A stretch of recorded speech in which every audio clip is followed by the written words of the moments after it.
इस हरकत के पीछे भी श्रीदत्त का ही हाथ है। Surprisingly yes. और उनके और हमारे कोटेशन के बीच में सिर्फ 11 रुपए का फर्क है। राइट। लेकिन सवाल यह नहीं है कि इसके पीछे श्रीदत्त है, वो तो पहले ही आप लोगों के खिलाफ जंग का ऐलान कर चुका है। इंटरेस्टिंग सवाल यह है कि आपके और उसके कोटेशन के बीच में सिर्फ 11 रुपए का फर्क है। सिर्फ 11 रुपए।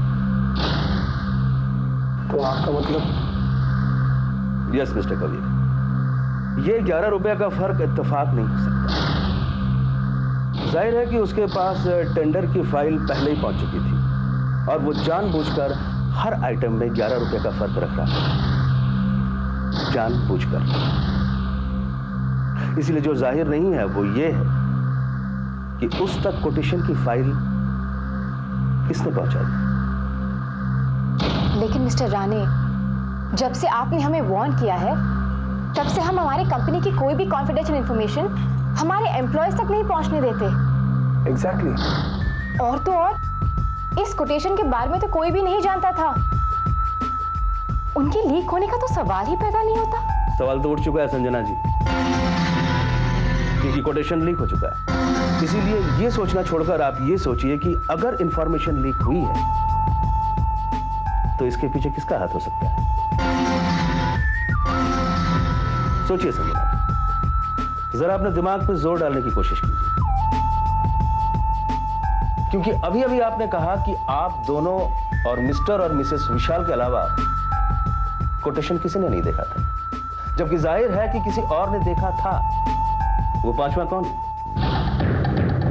जिसने टेंडर सबमिट होने से पहले ही कोटेशन की फाइल देखी थी? कौन है वो? कौन हो सकता है? सोचिए। एक्चुअली मुझे तुमसे कुछ काम था। बोलो। वो M&M एक्सपोर्ट्स है ना? संजना, ऐसा करते हैं, मुझे एक बहुत इंपॉर्टेंट काम के लिए जाना है। मलिका, तुम? मैं तो डर गई थी ना, तुम्हें तो और डराना चाहिए।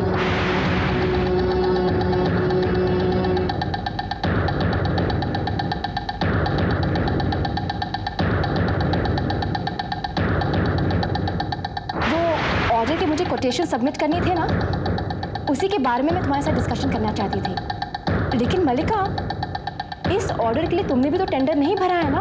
अरे नहीं बाबा, मैं इस ऑर्डर के लिए ट्राई नहीं कर रही।